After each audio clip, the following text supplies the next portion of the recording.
그리스도인들은 하나님의 살아계심을 믿는 믿음을 가지고 삽니다. 그래서 우리는 하나님의 살아계심을 믿는 믿음으로 예배하고 하나님이 살아계심을 믿는 믿음으로 믿음의 삶을 살아가는 것입니다. 그럼 하나님의 살아계심을 어떻게 알 수 있을까? 느낌만으로는 부족합니다. 기분만으로는 정확할 수 없습니다. 하나님이 약속하신 어떤 일을 역사 속에서 혹은 우리의 개인적인 삶 속에서 성취됨을 통하여 살아계신 하나님을 알 수가 있습니다. 그렇다고 한다면 하나님의 사심을 알기 위해서는 하나님이 어떤 약속을 하셨고 또 하나님의 백성은 어떤 약속의 백성으로 살아야 할 것인가를 알아야만 합니다. 알기 전에는 우리들 속에 이루어지는 하나님이 하신 일을 알지 못합니다. 그래서 지금 저희들은 하나님을 알기 위해서 언약 시리즈에 관한 말씀을 묵상 중에 있습니다.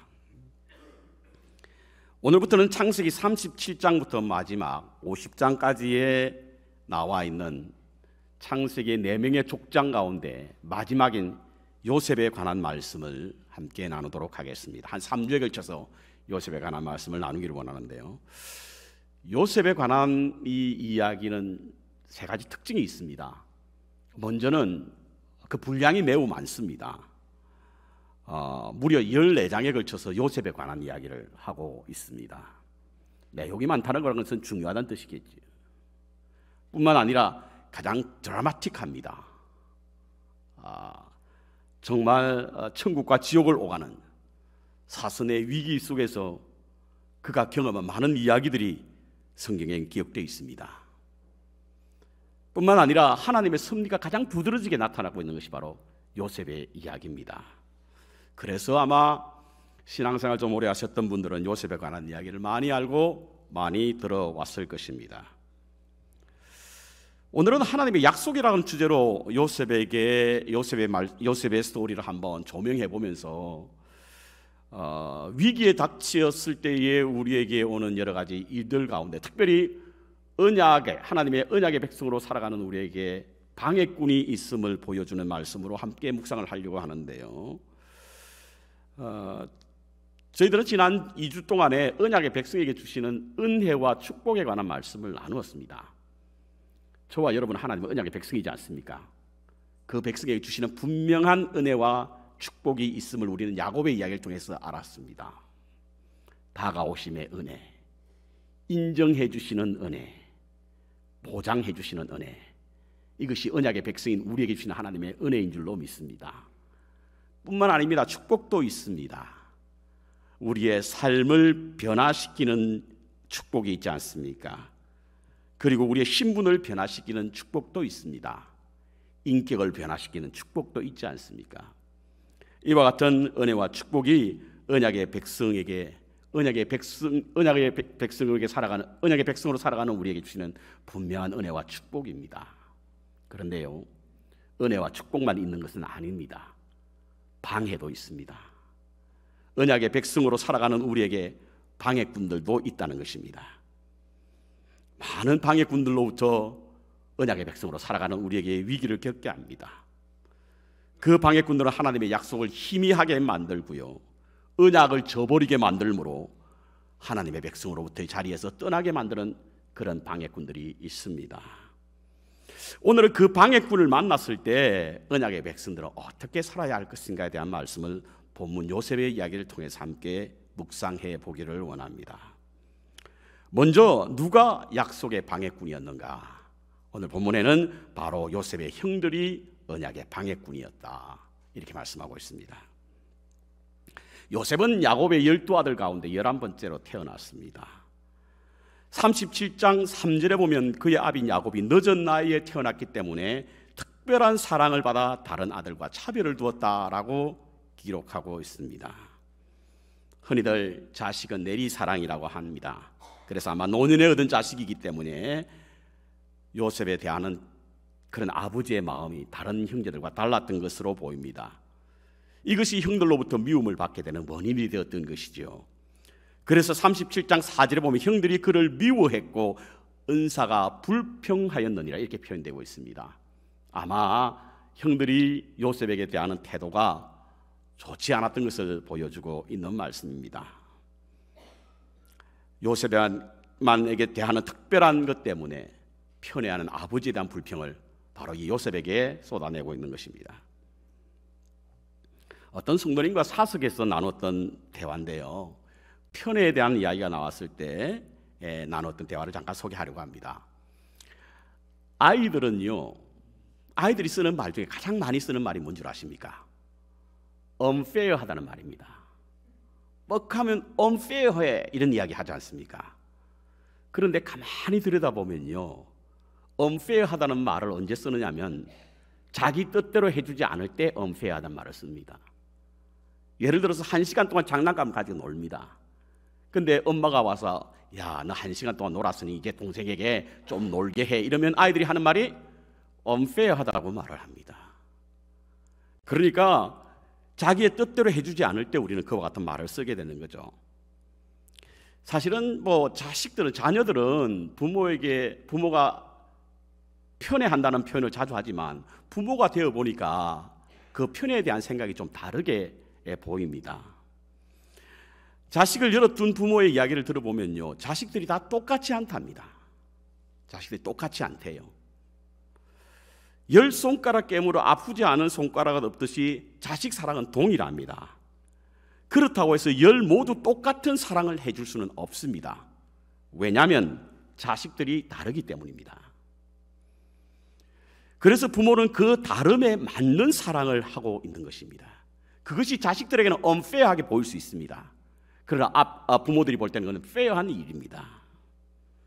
일반적으로 맞춤식 사랑이 바로 공평이기 때문에 그렇습니다. A라고 하는 자식에게 대하는 부모의 사랑, B라고 하는 자식에게 대하는 부모의 사랑은 다르지 않습니까? 자식이 느끼기에는 편애라고 볼 수 있을지 몰라도 부모가 보기에는 그건 가장 공정한 일인 것입니다. 저는 평등과 공평의 다른 점을 한번 말씀드린 적이 있습니다. 자식에 두게 되면 이렇습니다. 10손가락 깨물어 아프지 않는 것은 바로 평등입니다. 하지만 사랑은 다르게 다가가는 것은 바로 공평입니다. 어떤 영화를 보니까 이런 대사가 있더라고요. 장성한 두 아들을 둔 연세가 많이 드신 노모가 지나온 시간을 회상해 보면서 자식 둘이 있는데 한 자식은 아들 같은 아들이고 다른 자식은 남편 같은 아들이더라. 어떻게 생각하십니까? 그런 것 같습니다, 여러분. 자식이 다 똑같을 수가 없죠. 그래서 부모는요, 자식 같은 아들은 자식과 같이 대하게 되고요, 남편 같은 아들은 남편과 같이 대하게 됩니다. 이것이 자식이 볼 때는 unfair하게 보일지 모르지만 부모의 사랑은 이렇게 공평한 것입니다. 본문에 늦은 나이에 아들을 낳았기 때문에 다른 10아들과 분명히 야곱은 다르게 대했을 것입니다. 그것이 형들에게는 불평등하게 보였을지 몰라도 야곱에게 있어서는 그는 평등한 사랑이었다는 사실인 것입니다. 그로 말미암아 형들은 요셉을 미워하게 됩니다. 아버지의 편애 때문이라고 생각을 한 것입니다. 또 한 가지 요셉을 더 미워하게 되었던 이유는 바로 요셉이 어느 날 꿈을 꾸게 되었지 않습니까? 꿈에 11볕단이 자기에게 절하는 꿈을 꾸었다. 그 다음에 또 꿈을 꿨는데 해와 달과 그리고 11별이 자기에게 절을 하는 그런 꿈을 꾸고는 그 꿈을 아버지와 아들에게 소상하게 이야기하게 됩니다. 이로 인하여 그는 아버지에게 꾸지람을 받았고 형제들부터도 미움을 받게 됩니다. 그러던 어느 날 아버지의 심부름으로 양을 치고 있는 형들에게 찾아간 요셉은 형들에 의해서 죽임을 당하는 위기에 빠지게 됩니다. 가까스로 목숨은 구했지만 죽음보다 결코 낫지 않는 슬픔의 길인 타국의 노예로 끌려가게 되는 것입니다. 창세 이래 동서고금을 막론하고 형제와의 마찰은 늘 존재해 왔습니다. 성경에도 형제 간의 갈등을 기록한 것이 많지 않습니까? 가인과 아벨, 이삭과 이스마엘, 에스과 야곱, 모두 형제와의 갈등과 마찰을 그린 내용들입니다. 그런데 이러한 마찰은 표면적으로 보면 어떤 목적과 이유 때문에 일어난 일로 보이지만 그 이면에는 선과 악의 싸움, 곧 하나님의 약속의 성취와 그것을 방해하는 사람들과의 싸움입니다. 오늘 본문에 있는 말씀도 마찬가지입니다. 하나님의 약속의 성취를 이루려는 사람과 그것을 막으려고 하는 사람들 간의 갈등과 마찰이 바로 오늘 본문에 있는 말씀입니다. 그것을 알게 하는 말씀이 있죠. 오늘 읽지는 않았지만 37장 20절에 보면 그 꿈이 어떻게 되는 것을 우리가 볼 것이라. 20절에 오늘 읽었네. 20절에 그를 죽여 한 구덩이에 던지고 우리가 말하기를 악한 짐승이 그를 잡아 먹었다 하자. 그 꿈이 어떻게 되는 것을 우리가 볼 것이니라 하는지라. 이것은 무엇을 말하고 있습니까, 여러분? 요셉이 꿈을 꾸었지 않습니까? 그런데 그 꿈이 어떻게 될 것인가를 보자는 겁니다. 언제? 은 20의 그 동생을 팔고 애굽의 노예로 팔고 난 이후에 그들이 한 말입니다. 이는 형들이 요셉을 애굽의 노예로 팔게 된 이유가 요셉의 꿈을 막자는 겁니다. 하나님의 언약의 약속을 막자는 겁니다. 그것이 방해하는 것입니다. 여러분. 꿈이 무엇입니까, 여러분? 하나님의 약속 아닙니까? 그 꿈을 이루지 못하겠다고 하는 언약의 방해꾼이라는 사실을 알게 하는 내용입니다. 요셉을 죽이려 했고, 그리고 그를 노예로 판 진짜 이유는 단지 미워서가 아니라 그의 꿈, 곧 그의 언약을 방해하기 위함인 사실을 우리에게 알게 합니다. 요셉을 죽이면 꿈이 이루어지지 않지 않습니까, 여러분? 비록 죽이지 않는다고 할지라도 타국의 노예로 팔아버리면 언약이 이루어지지 않지 않습니까? 그래서 형들은 요셉의 꿈, 곧 하나님의 언약을 방해하는 데 그들이 나서게 됩니다. 오늘날 우리에게도 하나님의 언약의 백성으로 살아가는 일에 방해하는 것들이 참 많습니다. 마치 우는 사자같이 입을 벌리고 그 약속에서 떠나게 만들려고 하는 방해꾼들이 분명히 있지 않습니까? 두 번째로 언약의 방해꾼은 바로 요셉이 가진 마음의 상처입니다. 마음의 상처가 언약의 방해꾼이었습니다. 요셉은 일반적으로 17세 정도로 보이는 미소년이었습니다. 아버지가 입혀주는 대로 입고는 즐거워하고 자신이 꾼 꿈을 여과 없이 말하는 그저 철부지 소년, 하지만 아버지의 심부름에 착하게 행동하는 착한 어린 소년이었습니다. 그런데 그와 같은 요셉에게 한 형들의 행동을 한번 보십시오. 첫 번째로는 옷을 벗깁니다. 오늘 본문에 보니까 옷을 벗겼다. 옷은 무엇을 의미합니까? 아버지의 특별한 사랑과 애정이 묻어 있는 것입니다. 아버지로부터 받은 신분과 지위를 의미합니다. 그것을 형들이 빼앗아 벗겼다는 겁니다. 아들의 신분과 지위 그리고 아버지로부터 사랑을 빼앗은 것입니다. 요셉에게는 큰 상처가 되었습니다. 뿐만 아닙니다. 물이 없는 구덩이에 던져버립니다. 광야에서의 구덩이는요, 빠지게 되면 누군가 구해주지 않으면 빠져나올 수 없는 곳이고, 그곳에 있으면 짐승들의 밥이 되기 때문에 극도의 공포를 느끼는 곳이 바로 구덩이입니다. 구덩이. 여기에 던짐을 당했다는 겁니다. 폐쇄공포증이라고 하는 심리학적 단어가 있죠. 이는 사방이 막힌 좁은 공간에 있는 것은 단순히 두려움을 넘어서 사람의 마음을 갉아먹는 극도의 공포심을 느낄 때 바로 이 폐쇄공포증을 느낀다고 하는데요, 이와 같은 공포를 느끼게 만들었습니다. 세 번째로 그 옆에서 음식을 먹고 있는 겁니다. 옷을 벗기고 구덩이에 집어넣고는 오늘 25절 읽지는 않았지만 25절을 보니까 그들이 앉아 음식을 먹었다. 동생은 지금 죽음을 넘나드는 공포에 사로잡혀 있는데 그들은 태연하게 비웃음과 조롱이 섞인 음식을 먹었다는 겁니다. 참으로 잔인해 보이지 않습니까, 여러분? 이를 지적한 말씀이 아모스 6장 6절에 나옵니다. 이스라엘이 멸망하게 될 때에 그 잔인했던 사회를 어떻게 비유로 말씀하고 있냐면, 대접으로 포도주를 마시며 귀한 기름을 몸에 바르면서 요셉의 환난에 대해서는 근심하지 않는 자와 같다. 요셉은 구덩이에서 지금 살려달라고 아우성이에요. 그런데 그 옆에서 포도주를 마셨다는 겁니다. 대접으로 마셨대요. 기름으로 발랐다는 겁니다. 마지막으로 그를 노예로 팝니다. 회복이 불가능하게 만들어버려요. 꿈을 펼칠 수 없는 신분으로 만들어버립니다. 감수성이 예민한 청소년으로는 도저히 감당하기 쉽지 않은 일을 당한 것입니다. 그래서 요셉은 평생을 두고 잊지 못한 채 마음에 큰 상처를 품고 살게 됩니다. 그것을 알 수 있는 말씀이 있습니다, 여러분. 그렇게 노예로 팔려간 지 10수년이 지난 후에 요셉이 형을 만났을 때 엉엉 우는 장면이 여러 차례 나옵니다. 42장 24절에 보면요, 형들이 자신이 애굽의 총리가 되었음을 알지 못하고 먹을 것을 구하러 왔을 때에 그 형들이 알아채지 못하는 곳으로, 그래서 그가 만난 곳으로 멀리 떨어진 곳에서 엉엉 울었다라고 기록하고 있습니다. 43장 30절에 보면요, 동생 베냐민을 만났을 때 울음을 주체하지 못하고 울방을 찾아서 울었다는 거예요.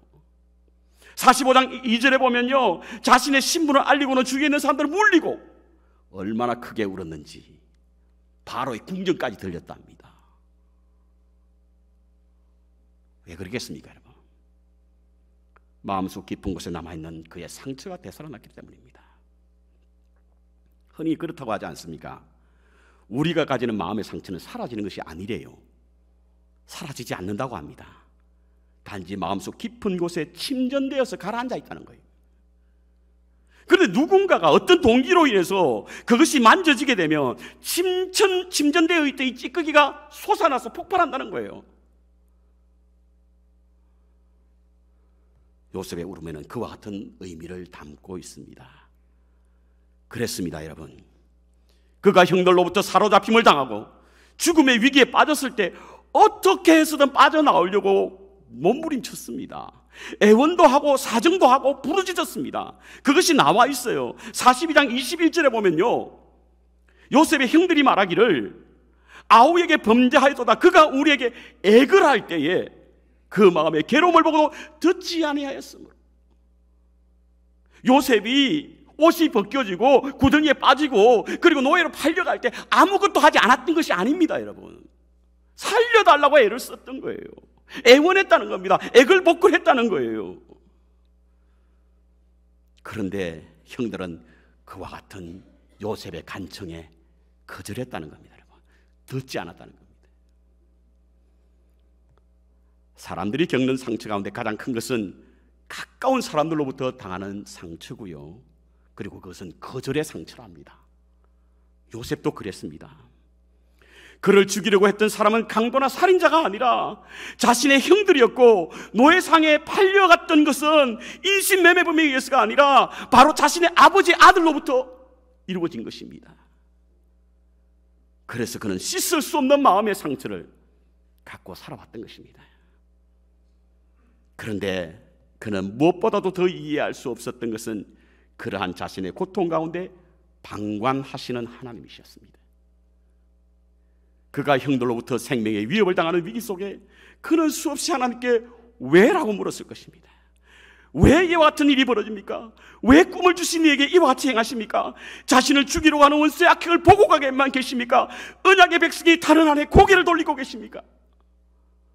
그는 수없이 하나님 앞에 부르짖을 것입니다. 구덩이에 갇혀 있었을 때도, 노력 끌려가는 그 긴 시간 속에서도 계속해서 이와 같은 질문을 반복해서 하나님께 던졌을 것입니다. 하지만 하나님은 요셉에게 아무 말씀도 하지 않으셨고, 그리고 도움의 손길도 내밀지 않으셨습니다. 결국 그는 하나님으로부터 또 거절을 당했던 겁니다. 사회학자들이요, 연어과에 속하는 곤돌메기를 놓고 실험을 했다고 합니다. 큰 이 어항 탱크에 곤돌메기를 놓고 곤돌메기가 좋아하는 음식을 반대편에 놓고 그 사이에 가로막힌 이 투명한 그런 가로막을 두고 그곳에 생활했다고 합니다. 가로막은 두었지만 곤돌메기가 좋아하는 음식에 냄새가 나니까 곤돌메기가 그 음식을 향해 돌진한다는 거예요.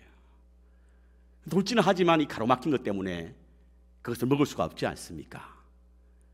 계속해서 반복해서 그것을 시도하지만 그것을 먹지 못하게 될 때에 이 고기들은 허기와 실망 그리고 낙심하고 결국에는 그 투명막이 없어질 때도 그 음식을 먹지 않는다고 합니다. 그때 사회학자들이 얻은 결과는 생물체에 있어서 실패와 좌절과 상처는 치명적이라는 사실을 알게 되었다고 합니다. 그렇습니다. 어떤 살아있는 생명체든 거절을 경험하게 되고 그것으로 인하여 실망하고 낙심하여 결국에는 상처를 입고 의욕을 상실하고 죽고 만다는 사실을 알게 되었다는 겁니다.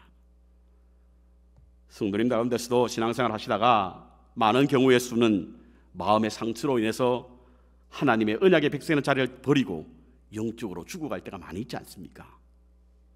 그러므로 거절의 아픔, 상실의 고통 그리고 버림받음으로 인해 생기는 마음의 상처는 언약의 백성으로 살아가는 데 큰 방해가 됩니다.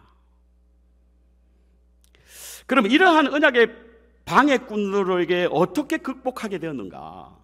요셉은 이와 같은 언약의 방해꾼들이 있었는데 그것이 형들이든 자기의 마음의 상처이든 간에 방해꾼들이 있었는데 그것을 어떻게 극복하게 되었을까? 오늘 본문에는 딱히 그가 어떻게 그 방해꾼들로부터 극복하게 되었는가에 대한 말씀은 없습니다. 하지만 그의 삶을 추적하다 보면요, 그 이겨낸 비결을 찾아볼 수 있는데 그것은 바로 그의 신실한 믿음 때문이었습니다. 창세기 39장 7절부터 보면요, 또 다른 방해꾼 한 사람이 나옵니다. 그 사람은 누구냐면 바로 요셉이 종으로 팔려갔을 때 주모로 섬겼던 보디발 장군의 아내였습니다. 그는 방정치 못한 그런 여인이었습니다. 그리고 요셉의 용모에 반해서 매일 그를 유혹합니다. 이 역시 겉으로 보기에는 단순한 유혹인 것 같으나 이 유혹 역시도 요셉에게는 언약의 방해꾼입니다. 왜냐하면 요셉을 타락하게 만들어서 결국 언약을 이어가지 못하게 하기 때문인 것입니다. 그런데 요셉이 어떻게 그 방해꾼을 극복해냅니까? 9절에 보면요, 이런 말씀이 있습니다. 보디발 장군의 부인이 찾아와서는 지금 아무도 보는 사람이 없으니 동침하자라고 유혹합니다. 그때 요셉이 뭐라고 말합니까? 내가 어찌 이 큰 악을 행하여 하나님께 득죄하리이까? 내가 어찌 이 큰 악을 행하여 하나님께 죄를 지으리이까? 이 말에는 요셉의 평소의 믿음의 삶이 어떠했는가를 알게 하는 그런 중요한 힌트가 됩니다. 여러분, 내가 어찌 이 큰 악을 행하여 하나님께 득죄한다고 하는 이 말의 의미가 무엇입니까? 어떤 내용을, 어떤 의미를 담고 있습니까? 저는 한 몇 가지로 생각해보면 첫 번째로는 하나님은 알고 계신다는 믿음이에요. 하나님은 알고 계신다는 겁니다. 사람은 몰라도 하나님은 알고 계신다는 거예요. 우리의 일거수 일투족을 아시고 머리털 하나까지 쓰시며 안고 일었음을 아시는 분이라는 거예요. 비록 사람들의 눈은 속일 수 있을지 모르나 하나님은 속이지 못한다는 겁니다. 내 이름도 아시고 내 마음도 아시고 내 생각도 아시고 나의 아픈 상처도 아시는, 나의 눈물도 닦아주시는 분이 하나님이시는 거예요. 이와 같은 믿음으로 살았습니다. 그러니 온갖 방해꾼들이 와서 언약의 백성으로 살아가지 못하도록 방해한다 할지라도 하나님에 대한 신실함을 잊지 않았던 겁니다. 여러분, 하나님은 아신다는 거예요. 두 번째로 하나님은 보고 계신다는 겁니다. 주위에 사람들이 없으니 동침 한번 하자, 보는 눈이 없으니 한번 자자. 요셉의 이야기가 뭡니까? 내가 하나님 앞에서 어떻게 득죄하리요? 주님 앞에서 내가 어째 죄를 범하리요? 무엇을 의미하죠? 주님이 시퍼런 눈을 뜨고 계신다는 겁니다. 우리를 지켜보고 계신다는 겁니다.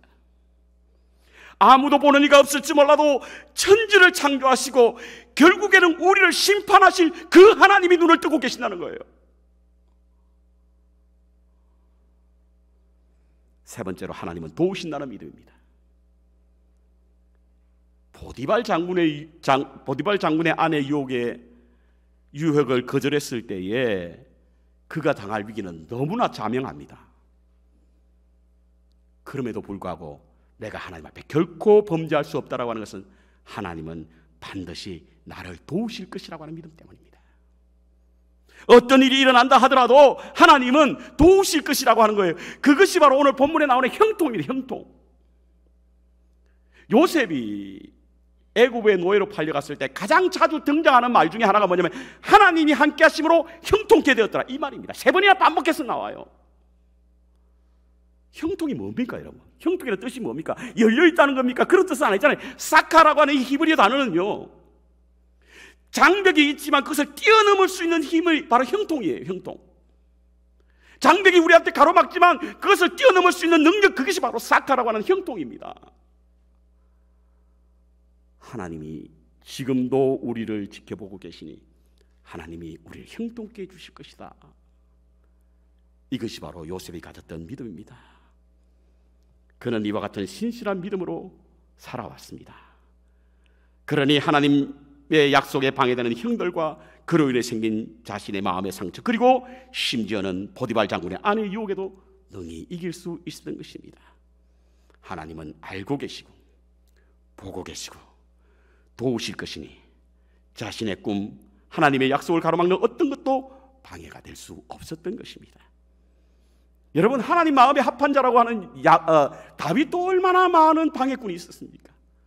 그도 역시 17세 미소년의 이스라엘의 왕이라고 하는 기름 부음을 받았습니다. 그런데 30세가 될 때마다 13년 동안, 아니 왕이 되어서도 여전히 그 주위에는 온갖 방해꾼들이 많았습니다. 하지만 그는 그와 같은 환경 속에서도 하나님은 아시고 보시고 지키시고 도우신다는 믿음이 있었어요. 다윗의 시로 알려진 시편 34편 보십시오. 자기를 죽이려고 하는 원수요 아들인 압살롬으로부터 목숨을 구하려고 피하여 도망가는 그런 수치와 고통 속에서도 그 마음의 상처가 가득했음에도 그는 이렇게 노래합니다. 여호와는 마음이 상한 자를 가까이 하시고 중심으로 통회하는 자를 구원하시는도다. 극한 상황이 있어도 나의 힘이 되신 여호와여, 내가 주를 사랑합니다. 시편에는요 이와 같은 다윗의 시도 가득합니다. 시편 147편 3절에 보면요, 누가 지으신지 모르지만 여호와는 마음이 상한 자를 고치시며 그들의 상처를 싸매어 주시는 분이라고 이야기했습니다. 그렇습니다.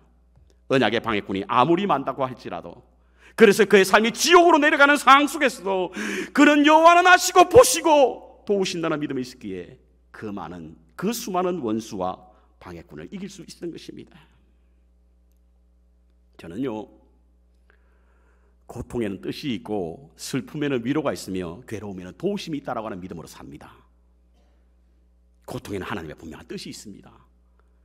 슬픔에는 하나님의 위로가 있고요, 괴로움에는 하나님의 도우심이 있다라고 하는 믿음으로 삽니다. 그 믿음으로 사니 어떠한 방해꾼의 위협에도 흔들리지 않는 거예요. 자, 이렇게 그가 방해꾼으로부터 극복하게 되었을 때, 그 방해를 극복하게 되었을 때 어떤 일이 일어납니까? 어떤 일이 일어납니까? 하나님의 약속인 요셉의 꿈이 어디에서 이루어졌죠? 애굽에서 일어났습니다. 놀랍지 않습니까, 여러분? 언약의 방해꾼들이, 형들이 요셉을 판 그곳에서 요셉의 꿈이 이루어졌다는 건 놀라운 일입니다, 여러분. 꿈을 이루지 못하게 하려고, 약속의 백성이 되지 못하게 하려고 방해했던 그 사람들은 오히려 꿈을 이루고 약속을 성취하는 일에 도우미가 됐다는 거예요. 하나님이 하신 일이 참 놀랍습니다.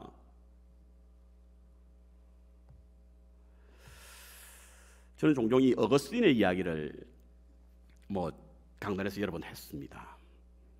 어거스틴은요, 초대 교부로서 제2의 바울이라고 불릴 만큼 기독교 역사의 해결은 아주 중요한 사람이었습니다. 하버드 대학 철학 교수인 이 화이트 헤드라고 하는 분은요, 현대 모든 철학은 플라톤의 주석이고 현대 모든 신학은 어거스틴의 주석이다, 이라고 할 만큼 어거스틴은 참 위대하고 대단한 기독교의 한 획을 걷는 사람이었습니다. 저는 특히 이 어거스틴의 고백록 저 책을 읽으면서 참 많은 은혜와 감동을 받았습니다. 제가 여러 번 말씀드렸지만 어거스틴은 방탕한 삶을 살았던 사람이잖아요. 그는 불륜으로 한 여인과 동거하기도 했습니다. 만이교에 빠지기도 했죠. 집을 가출해서 떠나 사는 삶을 살았습니다. 그래서 어거스틴의 어머니 모디카의 눈에는 눈물이 마를 날이 없어요. 자식을 생각하면 눈물이 마를 날이 없는 거예요. 뭐 어떤 사람은 13년, 어떤 사람은 17년 동안 그 자식을 위해서 기도했다고 합니다. 특별히 마니교에 빠진 것은 모니카가 아무리 생각해도 용납할 수 없는 거예요. 왜냐하면 당시의 마니교는 기독교와 적대적인 관계가 있었거든요. 기독교의 진리가 틀렸다, 기독교의 가르침이 잘못되었다라고 하는 것에 앞장섰던 교회가 바로 이 마니교입니다.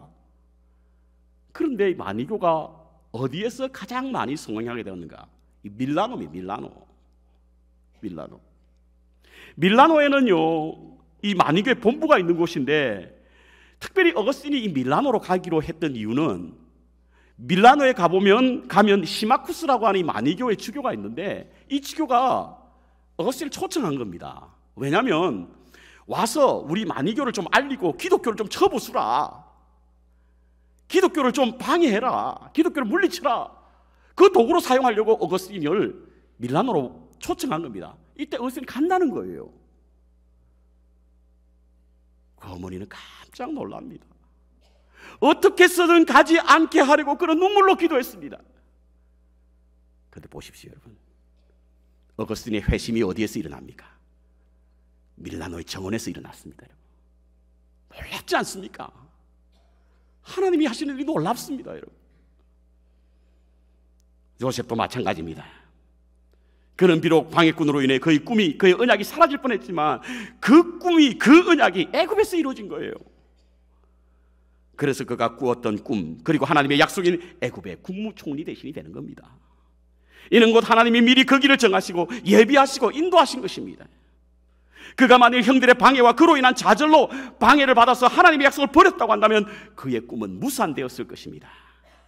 그는 비록 방해를 받았지만 하나님 앞에 서 있는 신실한 믿음의 삶을 살았더니 하나님께서 그를, 그 꿈을 이루고 그 꿈을 성취하게 하시는 사실을 알게 됩니다. The Passion of Christ라고 하는 영화를 여러분들 다 보셨을 겁니다.